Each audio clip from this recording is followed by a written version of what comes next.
Things you do for your job.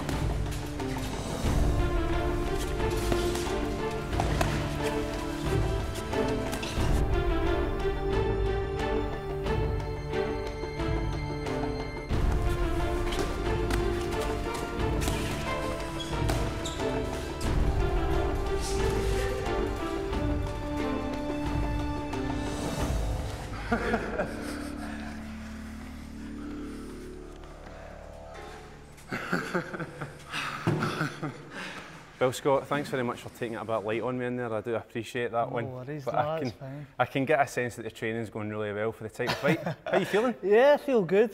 Don't get me wrong, you caught me a few too many times there. I was ready for throwing the towel in, but no, the training's going perfect. I've been training for 8-9 weeks now, so I've got two weeks now, 2 weeks left. Preparation's gone perfect. I've had great sparring, great everything. Can't complain with anything at all. Do you feel as if you're peaking at just the right time, or are the nerves starting to kick in? Is it excitement? The nerves have just started, really, especially after that sparring. But no, the nerves have just started. Feeling great. It's obviously positive energy, so it's great. But yeah, like you said, I'm starting to peak now, and it's all coming in at the right time. Well, I mean, you're getting into this in great form because unbeaten record. You really can't ask for more when it comes to two boxers going head to head for a title fight. Not at all. He's unbeaten also, so it's going to be a great fight. He's quite a tricky customer, southpaw, and he can go like he can stand there and take some shots. So I'm expecting a tough fight, to be fair. But the preparation I've done, just the studying I've done, everything I've done leading up to this fight, it's going to be worthwhile, definitely. And also a reason why we're speaking to you as well, Scott, is you're a massive Celtic supporter. You can see just on your t-shirt the crest of the Celtic FC Foundation, which you wear on your shorts during the fight. Tell us about that. That must be a great thing for you. Well, I've followed Celtic Foundation on Twitter, and I've seen what they do for the kids and for everyone, really.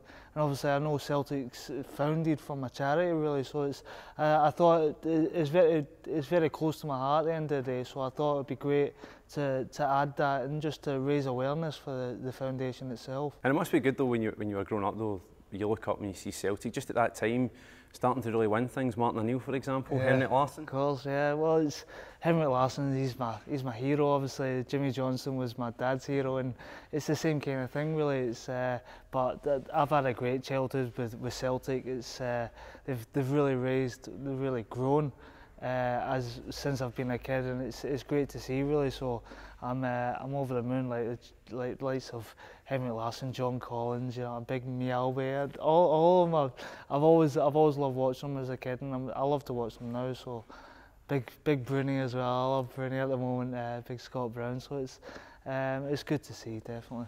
Quite unusual though for a boxer yourself though, Scott, because you haven't ever really had your allegiances to Celtic, and even in your shorts you see your own version of the four-leaf clover. It means a bit more to me, the four-leaf clover. Obviously I come from a family of four.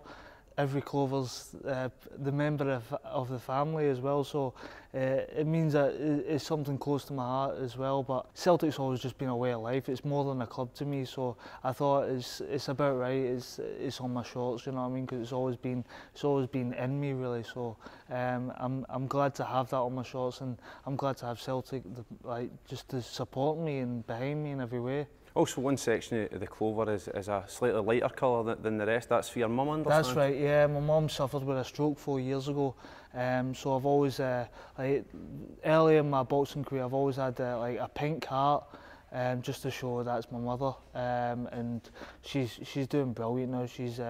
She's in the gym every day. She's working very hard, and she will get that full recovery eventually. You know what I mean? I know that for a fact. So, but I think the fighter in her, that's where I get it from, and it's great to see. It gives me the motivation. Tell us then, what would it be like to be named as the British champion? Well, it's ever since I was 7 years old when I stepped into a boxing gym. My old coach, the late great Eric Metcalf always said, you'll be British champion one day, you know what I mean? This was when I was a little chubby 7-year-old, you know what I mean? I thought, who's he kidding, you know what I mean? I never trained or nothing, but always trained hard, just that thought of becoming British champion.